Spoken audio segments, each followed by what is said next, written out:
கண்ணான கண்ணே உன் வாய் வார்த்தை நம்பி கல்யாண தீபம் ஏற்றினேன். என் தீபம் கோயில் சேராது என்று தண்ணீரை நானே ஊற்றினேன்.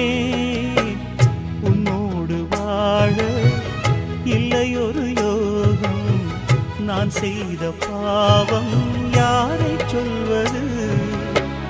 காதல் ரோஜாவே நலமாய் நீ வாழ்க, நீ சூடும் பூமாலை நான் போல் வாழ்கவே.